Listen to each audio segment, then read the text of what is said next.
Long ago, when the stars were young and many races were still learning how to travel across the dark sea of space, there was a name that lived only in stories and half-forgotten songs. They called them humans. Some said they were real, a race that burned brighter than any other, then vanished before most worlds were even born. Others said they were a lie, a myth told to scare young ones from trying to play with power. They could not understand. The truth was, no one really knew. The records of their existence were scattered like ashes across galaxies. A few pieces of metal, some strange weapons that still carried deadly energy inside them, and a few recordings that spoke in a language that had been lost for thousands of years. One such story reached the ears of a scientist named Navek, from a race called the Velar, who were known for their hunger for knowledge. He had spent his whole life studying the ruins of old civilizations, and when he came across a small signal from a forgotten corner of space, he felt something different about it. The signal was weak and broken, but it repeated a pattern every few hours, and the pattern matched no known species. He listened to it again and again, and the more he listened, the more it felt alive. His colleagues laughed at him. They told him he was chasing ghosts, that the signal was only noise from a dying star. But Navek could not ignore the feeling deep inside that this was something more. Something ancient. Something human. He began to gather data from old archives, searching for any trace of a similar code. And then he found something, a record from 10,000 years ago, from a lost probe, that mentioned a word, humans. The file was marked as myth, but the code inside the signal matched the one he had found now. He knew he was not chasing ghosts, he was chasing truth. Navek went before the council of the Velar and asked for a ship to follow the signal, but they refused. They said there was no point in wasting resources on fairy tales. Still, he did not stop. He built a small expedition himself with a few friends who still believed in old stories. They left quietly in a small vessel and followed the signal deep into a sector that no one had entered for generations, the stars. There were cold and empty space dust floated like slow rivers of smoke. It was quiet, so quiet that every breath they took seemed to echo in the hull for weeks. They searched, but found nothing, and doubt began to grow in the hearts of the crew until one day their scanners caught something small and metallic, drifting through the void. It was a black box, old and cracked and covered with strange marks. The team brought it aboard carefully and placed it in the lab. Navek cleaned the dust and tried to activate it. At first it did nothing. Then faint blue light flickered across its surface, and a voice came from within, speaking words that none of them understood. But they could feel emotion in the sound: pride, sorrow, hope, and pain all together. The voice spoke for hours until the power faded away again. Navek recorded everything and played it back over and over, trying to translate it. His machines could only identify a few fragments, and one word repeated many times: humanity. That night he could not sleep. He sat in front of the viewport and looked at the stars, wondering what kind of beings could leave behind such a message. What kind of people could make a machine that still worked? After 10,000 years, he began to imagine what they must have been like. Brave or maybe foolish explorers who reached too far. He did not know, but he wanted to find their world. The next day, he ordered the ship to trace the trajectory of the black box to find where it came from. The path led them through dead systems filled with debris and shattered moons, the signs of ancient wars. There were broken ships that did not match any known design. They had large wings like birds of prey and markings shaped like flags. The crew grew uneasy, as if the silence of that region was watching them. After several more jumps, they came to a system that made the scanners flicker. The star was dim but still alive. Around it were 8 planets, though. Only one showed signs of a past civilization. The third from the sun, covered in blue and brown with clouds swirling over its surface. Navek stared at the readings. His voice trembled as he spoke the old word, Earth. It was the same name mentioned in every legend, every story, and every myth that spoke of humans. The crew fell silent as they looked at the planet through the viewports. It was surrounded by a faint ring of satellites. Many still active, some larger than any space station they had ever seen. The energy readings were strange, not of any known type. When they tried to scan deeper, the sensors were blocked by an invisible field, as if the planet did not want to be seen. They tried again, but every scan was deflected, and sometimes their instruments overheated, as if something was pushing back. The ship's engines flickered, and the navigation system failed for a few seconds. Navek ordered a retreat to a safe distance, and the ship floated quietly while the crew worked to stabilize power. Then from the planet's dark side a small light appeared, moving slowly across the sky. At first they thought it was a meteor, but it moved with purpose and speed, and soon another followed, and then another, until the sky of that world was covered with dots of light forming strange patterns across the night. The crew watched in silence as one of the satellites turned its sensors toward them. The ship's alarms began to scream. A pulse of energy shot across space and struck. Their hull shaking the entire vessel, they managed to pull away before it hit again. The defense system of that world was still alive. Navek realized what that meant. If defenses still worked, then something below must still be there watching, waiting. His crew begged him to leave. They said the world was cursed, but Navek could not go. Not yet. He wanted proof. He sent a small probe toward the planet to pass through the field. The probe entered the atmosphere, and for a few seconds it transmitted images: green lands, white clouds, blue oceans. Then everything went dark. A burst of static filled the room, and the probe was gone, destroyed. No explosion, no trace, only silence. Navek stood motionless. He knew what that meant. Someone or something had stopped the probe. The signal that followed was faint, almost like a whisper in static, but it carried a word in the old tongue recorded by translation systems long ago. The word was welcome. The crew stared at one another. None of them dared to breathe. Navek's heart pounded. He realized this was not an empty world. The humans had not died.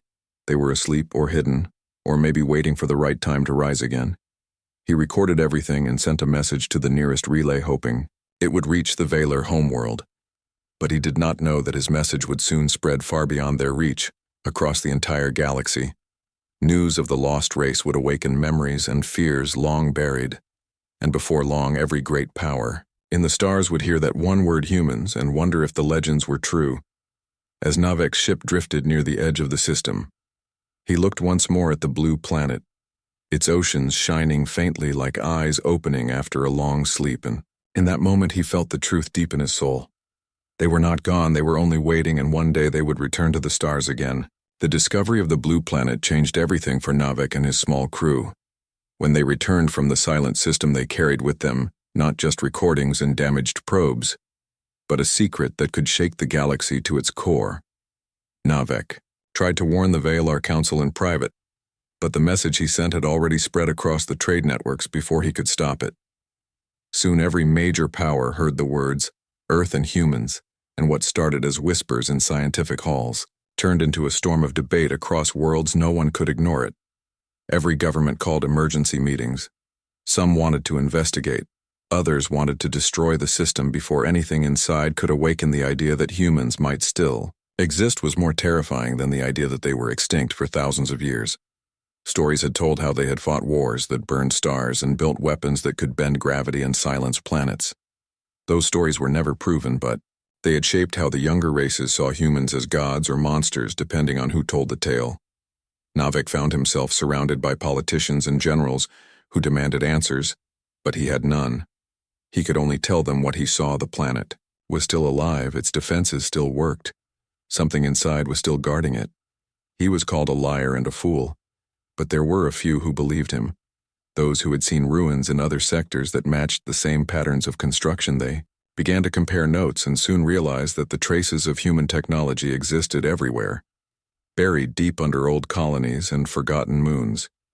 It was as if the humans had been everywhere long before any of them had started to write their own history. Navek wanted to go back to the planet, but the council refused. They said it was too dangerous. They ordered a military team to take control of the research and to keep Navek silent, but he escaped with the help of his crew and once again set course for the silent system. This time he was not alone. Ships from other civilizations were already on their way, each of them carrying their own goals. Some came for science, others came for power. The closer they got to the system, the more strange signals they received, fragments of old transmissions mixed with coded messages that none of their machines could decode. It was like a voice whispering through static. Sometimes they heard music, sometimes laughter. Sometimes the sound of marching. It made the crews uneasy, but no. One turned back when they reached the edge of the system. They saw it again. The blue planet glowing faintly behind its invisible wall. Some ships tried to scan it, but their systems failed. Others tried to send drones and lost them instantly still. A few dared to go closer one by one. Their lights vanished as if swallowed by the shadows around that world. Navek's ship stayed at a distance, watching and recording everything. He noticed something strange every few hours. The satellites around. The planet shifted their position slightly, not randomly, but in a rhythm almost like breathing. He began to think the entire defense system was not just a machine, but a living network connected to something deep below the surface he wanted to understand. So he ordered his team to focus their scanners on the dark side of the planet. The readings came back, and for a moment everyone stopped breathing. There were massive structures under the ice caps. Old cities buried but still drawing power lines, of energy connecting them like veins in a body. Navek stared at the image and whispered that they were still there. The others did not understand. He meant the humans. Their world was not dead. It was sleeping. The news of the active planet reached, across the stars faster than light. Every empire began to prepare fleets in case the legends proved true. The Valar Union sent out official orders for observation, but many suspected they had already built secret weapons just in case the humans woke up. The Car Dominion announced that if the planet showed signs of activity, they would strike first before the humans could strike them. The galaxy was afraid fear was stronger than truth. No one wanted to be the first to face the return of the race that had once ruled the stars. Navek watched as fleets began to appear around the system. Dozens of ships forming a ring far from the planet, all of them waiting in silence. No one dared to move closer, but no one left. Either they all wanted to see what would happen. The air inside his ship grew heavy. Days turned into weeks and nothing happened. The planet remained still and quiet. Some began to think it was only a machine, a ghost world still protecting ruins that no longer mattered. Then one night, as Navek sat alone by the viewing window, he saw something. The oceans of the blue planet shimmered faintly, as if lightning was moving under the waves. He called his team, and they checked their sensors, but the readings were strange. The planet's magnetic field was shifting slowly, expanding and contracting like a heartbeat. The other fleets noticed too. Alarms sounded across every ship, weapons powered up and shields rose. Then suddenly every system in the nearby ships went offline for a few seconds, just a breath of silence. Then everything came back, but something had changed. Every satellite around the planet had moved, now forming a perfect ring around the equator, glowing with pale white light. It was beautiful and terrifying. The commanders of the other fleets began to shout over open channels, accusing each other of triggering something. Navek tried to warn them not to attack, but no one listened. One ship from the Car Dominion fired a missile into the planet's atmosphere. The missile vanished, no explosion, no smoke, just gone. Seconds later, a beam of light shot from the surface and cut through space, touching the car ship. The entire vessel broke apart silently in a flash. No one spoke after that. They knew it was not just an automated defense. This was precision. This was intelligence. Someone or something below was awake. Navek realized they had already been seen from the moment they entered the system. They were being watched. The thought sent chills through him. He wondered if the humans were angry, or if they were simply protecting their home. He recorded everything as the fleets began to retreat, one by one, too afraid to stay near the blue world. Soon only Navek's ship remained. Orbiting far away, he did not leave. He wanted to understand. He sent out one last message to the planet. Not with words, but with light. He used an ancient mathematical pattern, a universal code of peace used by explorers for thousands of years. At first there was no reply. Then a pulse of light came back, the exact same pattern repeated 3 times. Navek stared at the screen, unable to speak. They had answered. He felt tears in his eyes as he realized what that meant. The humans were still. There they remembered the old codes. They were not lost. They had only hidden themselves until the galaxy was ready to see them again. Navek sat down quietly, his hands shaking as he whispered that they were not myths and that the stars were about to remember who had built them. The galaxy did not yet know, but its old masters were awakening slowly beneath the clouds of the blue world, where time itself had waited for their return. The light that came from the blue world spread like a wave. Through space it was silent and soft, but every ship in the system saw it and felt it. The sensors went wild, showing strange readings that made no sense. The light passed through hulls and shields but did no harm. It was almost like it was looking for something, scanning every ship, every being, every signal. Then it stopped, and the silence that followed was heavier than before. Navek watched as the faint glow faded from the oceans below. He knew that something had changed inside that world. Something old had woken up. He sent another signal of peace, but there was no reply this time. Still, he felt watched, as if unseen eyes were studying him across the dark of space on other worlds. News of the event spread faster than fire fleets that had fled before now returned in greater numbers. Every empire wanted to be first to discover what was happening. The Valar Union sent a large research armada, and this time they brought soldiers and warships as well. Navek was ordered to report to the flagship, but he refused to leave his position. He had seen enough to know that force would bring disaster. He begged the commanders to stay back to wait to listen, but they did not. They believed the stories of old wars and saw only danger, not truth. The fleet began to move toward the planet one step closer every hour. While sending probes ahead, the first few probes vanished. The next ones sent back broken images of cities covered in dust and ice. Huge towers, half buried, glowing faintly, with power like veins of light. Some showed vast metal doors beneath the polar caps, and then the transmissions ended. One of the scientists on the Valar flagship declared that there must still be working technology inside and that it should be claimed before others did. They prepared a landing team, but before they could act, the planet reacted. A storm appeared on the surface, but not a natural one. Clouds formed in straight lines, moving with perfect order. Lightning danced across the sky, creating symbols that matched the same pattern Navek had sent earlier. It was as if the planet was answering again, but now it was louder, clearer. The ships around it started to lose control of their engines as strange interference filled their systems. The commanders grew angry and frightened. They believed the planet was attacking, and they fired warning shots into the atmosphere. Navek shouted through the comms, begging them to stop, but his voice was lost among the chaos. The first missile hit the clouds and vanished like before, but this time the sky lit up and a blinding light shot outward, spreading across the orbit like a net one by one. The ships went dark, power drained away, engines silent, lights out for a long moment. Nothing moved. The only sound was static and heavy breathing from the crews. Then the light faded and everything came back online again. But something had changed. The fleet's communication channels were filled with a new sound. It was a voice, calm and steady, speaking in the old human language. None of them could understand it, but it repeated 3 times before fading away.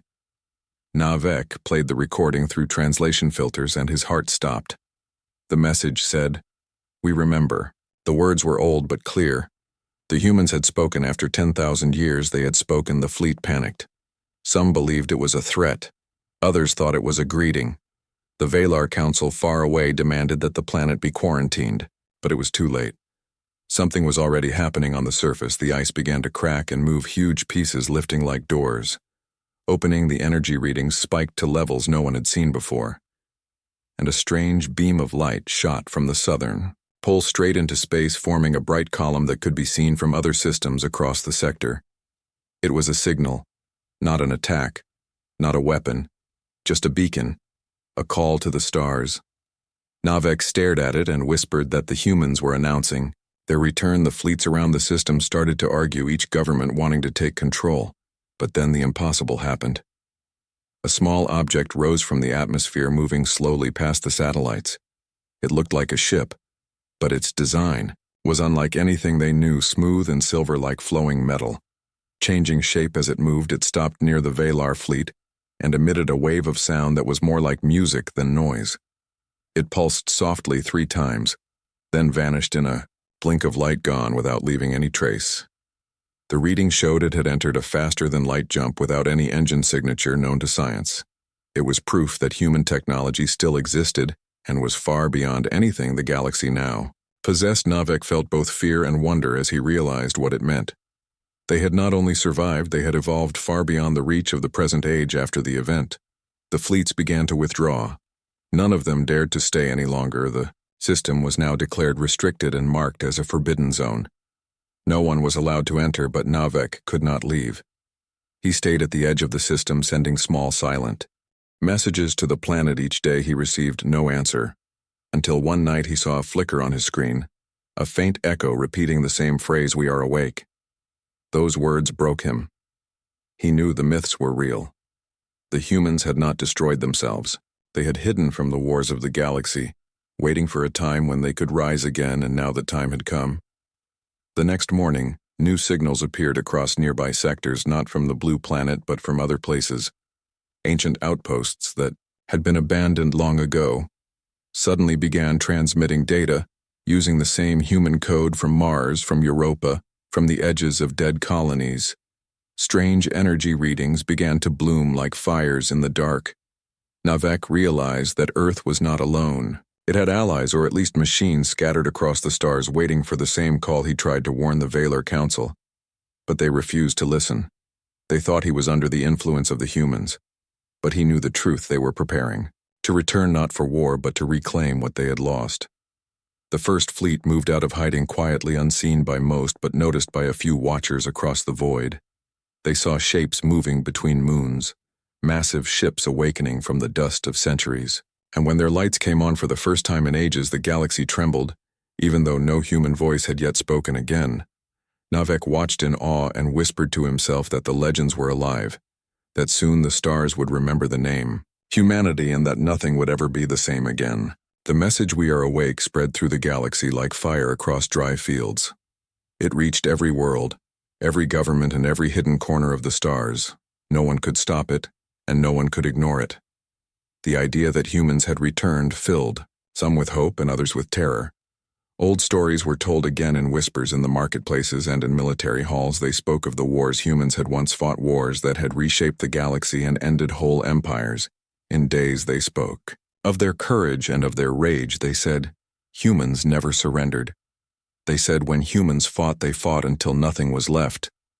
The people who had never seen a human began to fear the ones who had studied their history, began to doubt their own strength, and in the middle of this fear, Navek sat alone in his ship, still orbiting the blue world. The planet was quiet again, but the stars around it no longer felt empty. Sometimes he saw faint lights moving between the moons, almost like ships testing their systems, old machines waking up after a long sleep. He sent another message to the surface and waited. This time there was no reply, only a faint hum that vibrated through his ship like a heartbeat. He did not need words, he knew. They were preparing for something soon after his sensors caught signals from the outer system. One by one, the old human colonies were coming back online, small stations hidden under the dust of Mars glowing faintly with life. Europa's frozen crust cracked open, showing deep blue light from its oceans where outposts had once existed. And on the dark side of the moon, strange shadows moved slowly, as if machines were walking there. After so many ages, the humans were rebuilding their network, silently. Without saying a word, the Valor Council tried to hide the truth, but it was too late. The recordings Navek had made were already spreading through underground networks and across the traders who traveled between stars. Soon everyone knew what was happening. Fear turned into action. Fleets began to form across the known worlds. The Car Dominion built new weapons. The Dryle Syndicate began to form alliances. Even enemies who had fought for centuries started working together because they were afraid of the same thing. They were afraid of the return of humanity. The galaxy had never been united in peace, but fear now tied them together. Navek watched as thousands of ships gathered near the borders of human space. They called it the defense line, but he knew what it really was, a wall built out of fear to stop something that had not even attacked them. Yet he tried to send warnings to the commanders, telling them not to act with aggression, but his words were ignored. They called him the man who woke the sleeping gods, and some wanted him arrested, but he refused to return. He stayed near the blue world, watching as more ships rose from its surface. Slowly, the First Fleet appeared, not large but terrifying in its silence. They did not broadcast any signal. They did not threaten anyone. They simply formed in formation around the planet, their hulls shining silver and black, carrying the marks of age and war. Every ship looked different. Some were massive like moving cities, others smaller and faster like hunting birds, and together they moved with perfect rhythm. Navek could not take his eyes off them. The first human fleet had awakened. They called themselves the Reclaimer Armada, and though they spoke no, Words everyone who saw them felt their presence.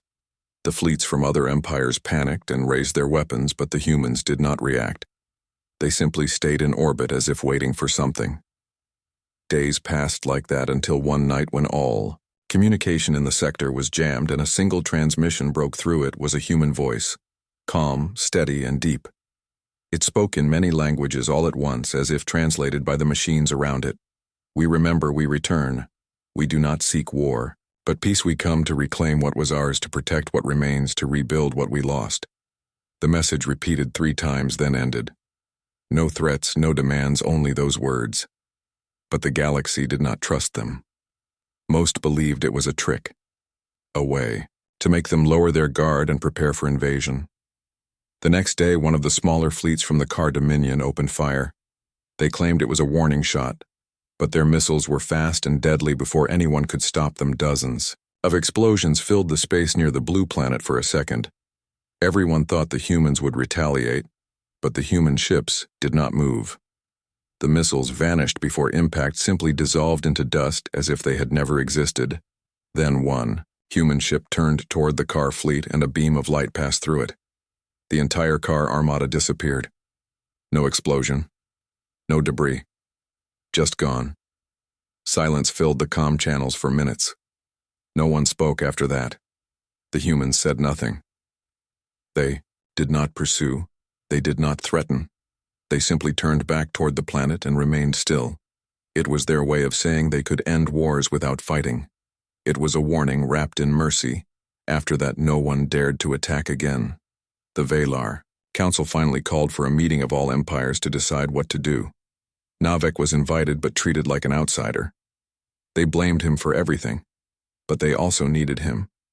He was the only one who had spoken to the humans, even if it was only through light and silence. He told them that the humans were not monsters, that they were builders, that maybe they had come back not to rule but to guide. No one believed him except a few younger leaders who had grown tired of endless wars. While the council argued, the humans began to move again, this time. Not to attack, but to send small ships to the nearby systems. They landed on old stations that had been abandoned for ages. They began to repair satellites, rebuild reactors, and restore communications networks in every place they touched. Power returned, the lights of the old worlds began to shine again. Navek saw it and knew their purpose. They were not bringing death. They were bringing life. But the galaxy was too blind with fear to understand. News spread that the Reclaimer Armada was expanding, repairing worlds that no one had visited in centuries. Yet some saw this as invasion rather than salvation, and started preparing once again for war. Navek tried to reach Admiral Hale, the one who had spoken through the transmissions. He sent message after message begging for a meeting. Then one day his screen flickered and a reply came. It was a short message containing only 2 words.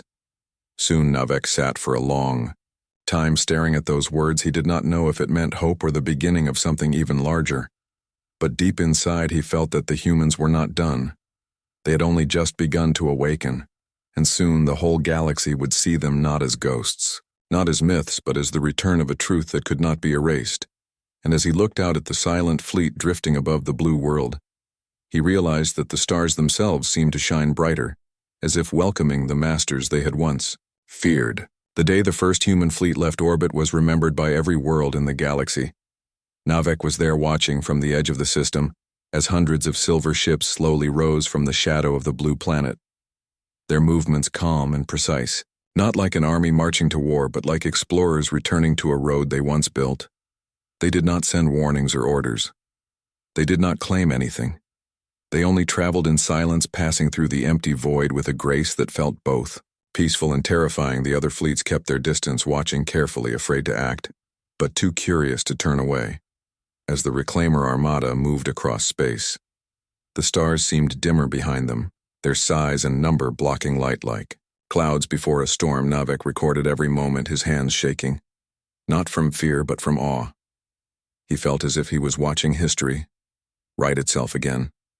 The humans were truly back. The first place they went was not a city or a world of power. It was a small moon once home to an ancient colony that had died long ago when the oxygen plants failed. The Armada stopped there for several days, their ships hovering silently above the surface, Sensors showed that they were repairing the atmosphere, engines rebuilding the air and light after so many years of darkness. When the work was done, they left quietly, leaving behind a new world breathing again. When news of this reached the galaxy, confusion spread. The humans had not conquered. They had healed for the first time. Some began to believe Navek's words that the humans had not returned for war but for balance. Still others remained afraid, saying it was only the beginning of control through kindness, that soon the humans would demand loyalty and power through gratitude. But Navek knew that was not true. The humans were reclaiming, not ruling. Each new system they visited became alive again. Ruined satellites started to shine. Long, dead machines started to hum with energy, and the network that once connected thousands of worlds began to awaken. The galaxy was changing faster than anyone could stop it, yet fear still ruled many hearts. Some governments began to send spies to follow the Armada. They wanted to steal the technology to learn how the humans had survived and grown. So strong, most of those spies never returned. The ones who did came back speaking quietly, their faces pale, saying the humans saw them long before they approached but did nothing. They only watched and let them go, as if they understood the reason for their fear. The silence of the humans frightened the leaders more than any weapon they had ever seen, because silence meant power, and patience meant control. One day Navek received a message. It was coded in the same pattern he had once used. Long ago, when he first sent his signal of peace, it came from the human fleet. The message was short. It said, "Meet us at the edge of Sol system." He could not believe it. His heart pounded as he prepared his ship for travel. When he arrived near the old sun, the human fleet was waiting. The sight made him forget to breathe. The ships were larger than he remembered, some the size of continents, their surfaces covered with light like moving rivers of energy. In the center was one vessel, brighter than all others. It looked alive, its form shifting gently like it was breathing. A voice came through his system, speaking in a calm, steady tone, identifying itself as Admiral Hale. Navek had heard the voice before through old transmissions, but now it was clear and real. The Admiral thanked him for his patience and for his faith in what others feared. Navek asked why the humans had returned after so long. The Admiral answered that humanity had never truly left. They had withdrawn to heal, to sleep while the galaxy forgot its chaos.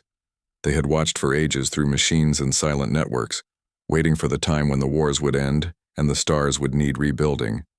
Navek asked if they intended to rule again, but the Admiral shook his head. He said humanity no longer wanted thrones or empires. They wanted balance.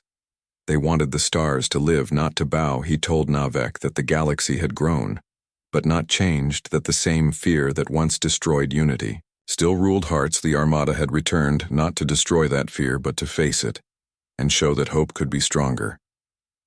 Navek listened as the Admiral spoke about the old world called Earth. He said it had survived under layers of silence and ice, but it was now awake. Its oceans alive again, its cities glowing once more. He said humanity would soon invite others to visit, to see that they were not gods nor monsters, only survivors carrying lessons carved in pain and time. Navek felt tears in his eyes as he heard those words. He asked the Admiral why they trusted him, a stranger from another race. And the Admiral smiled, saying, "Because you listened when others screamed. Because you saw us when others saw ghosts. And because peace always begins with one who believes." They spoke for hours as the stars drifted behind them. When the meeting ended, the Admiral sent him a gift, a small crystal filled with light that pulsed like a heartbeat.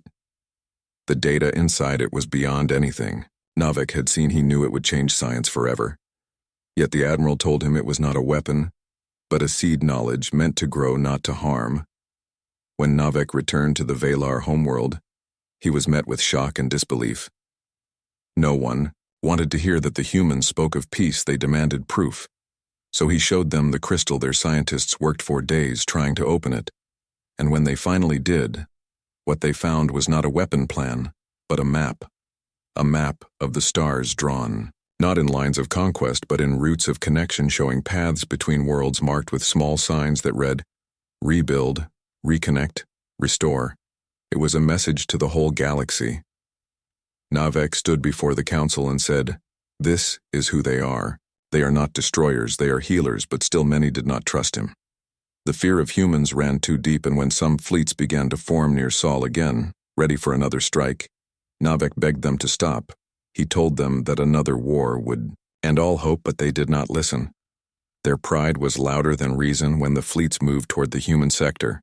The sky lit up again. The armada returned, this time even larger. Its ships moving without sound. They surrounded the attacking fleets without firing a single shot, and a single voice filled the comm saying, "Stand down or stand aside." The words carried power like thunder, yet no anger. The fleets stopped their weapons cold. No one dared to move, and then the humans did something unexpected. They opened a channel and invited the commanders of those fleets aboard their ships. One by one, the leaders who entered never returned. The ones who remained behind said they saw no destruction, no fire, only bright light, and then silence. After that, no one attacked again. Some said the commanders were shown something that changed their hearts. Others said they were simply erased. Navek believed the first.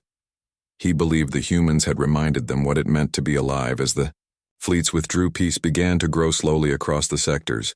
Trade reopened, wars ended even among those who had hated each other for centuries, and everywhere the same whisper spread: humanity is back, but not for war. They are rebuilding the stars.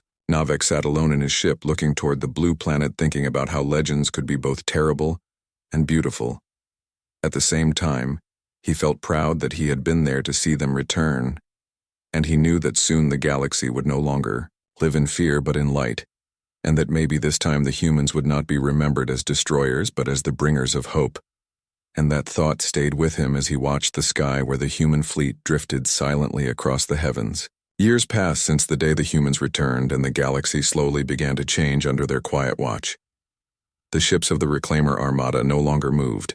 As a single fleet, they spread across the stars, visiting worlds long forgotten, bringing back air, water, and light where darkness had ruled. Navek spent his days traveling among them as a messenger. Between the humans and the others, he saw how the smallest of acts could turn fear into faith. A single rebuilt world could make an entire system believe again. He saw how the humans taught without teaching, showing through action. Not words, they helped the sick rebuild the lost and repair broken skies, but never asked for control or tribute when people tried to give them gifts or swear. Loyalty they refused, saying peace is not owned, it is shared.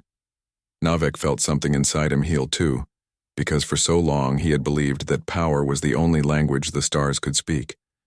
But now he knew that kindness was a louder voice than any weapon. One day he was called again to the edge of Sol system, where the Admiral had once met him.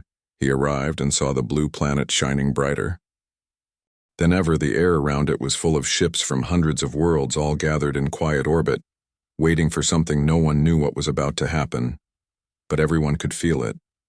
The space was calm, as if the universe itself was holding its breath. Then from the planet's surface came a light, not burning but soft and living.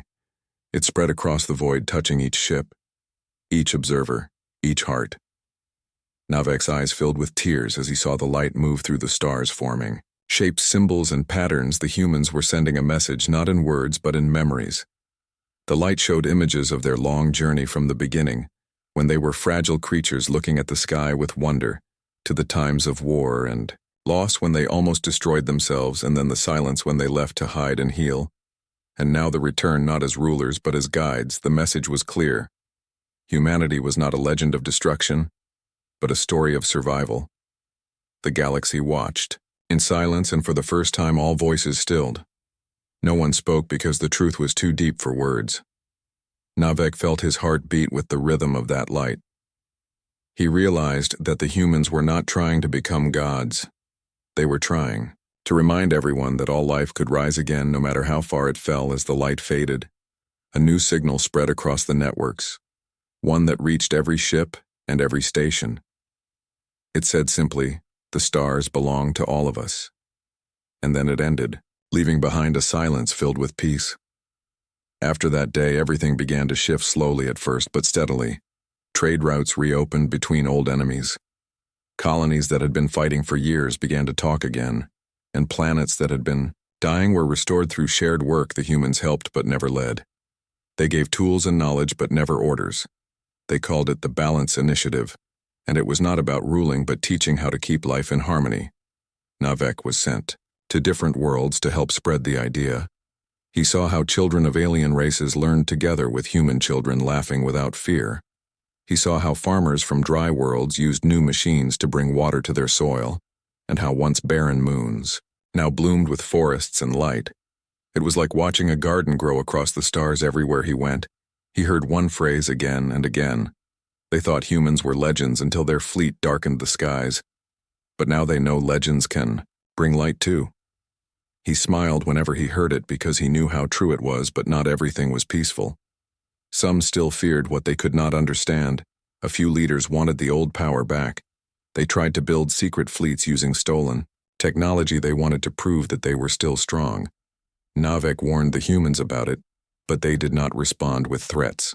They simply said, let them choose their path, and if it leads to darkness, we will guide them back. When the rebellion began, the humans did not attack. Instead, they sent ships filled with medicine, food, and supplies to the systems that had joined the rebels. At first, the rebels thought it was a trap, but when they saw the help was real, their anger faded because it is hard to fight someone who heals your people. Soon the rebellion ended without war. The fleets disbanded and the galaxy realized that peace could win where war never did. Time passed, and Navek grew old, his hair silver and his hands marked with age, but his heart still strong. He spent his last years on a quiet world near the outer rim where humans and Valar lived together. He often sat outside at night looking up at the sky, where he could sometimes see the faint glimmer of the Armada, still watching, still protecting, though they rarely appeared anymore. They were there like guardians of silence. One evening, as he sat under the stars, a small ship landed near his home. A young human woman stepped out wearing the symbol of the balance. Initiative, she told him that the Admiral wished to see him one last time.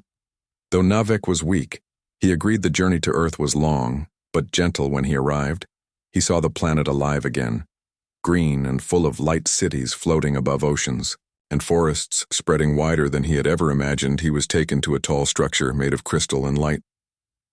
Inside, he found the Admiral, older but still strong. The man smiled and said, "We have come far." My friend Navek nodded and said yes. "Farther than I dreamed." The Admiral looked toward the horizon and said, "We will soon leave again." Navek's heart ached at those words. He asked why, and the Admiral said, "Because our work here is done. The stars are healing, and now they must learn to grow without us." Navek asked where they would go, and the Admiral smiled, saying, "Beyond the edge, where no map is drawn, we will go, where silence still cries." Navek felt tears in his eyes. He said then, "You truly are legends." The Admiral shook his head and said, "No, only travelers." Then he placed his hand on Navek's shoulder and said, "You will stay. You will tell them what you saw and what you learned. Tell them that legends do not conquer. They awaken, and tell them that light never dies, it only travels." The Admiral walked away, leaving Navek standing alone as the great ships of humanity began to rise from the oceans, their lights reflecting across the sky like dawn made of stars. Millions watched as the Armada ascended again, disappearing slowly into the distance. Navek whispered, "Thank you," as the last light faded, and then he looked up at the empty sky, feeling both sadness and peace. Years later, songs were sung about that day. Some said the humans had gone to another galaxy, others said they had become one with the stars. But Navek knew the truth. They had simply continued their journey, as they always had to find and heal what was broken. One evening, as he sat under the stars for the last time, he saw a faint trail of light across the horizon. It was small and distant, but he smiled because he knew what it was. A human ship passing by, still traveling, still watching, and as his eyes closed for the last time, he felt warmth in his heart because he knew the story was not ending. It was only beginning again, somewhere far away in another sky where others might one day look up and whisper. They thought humans were legends until their fleet darkened the skies.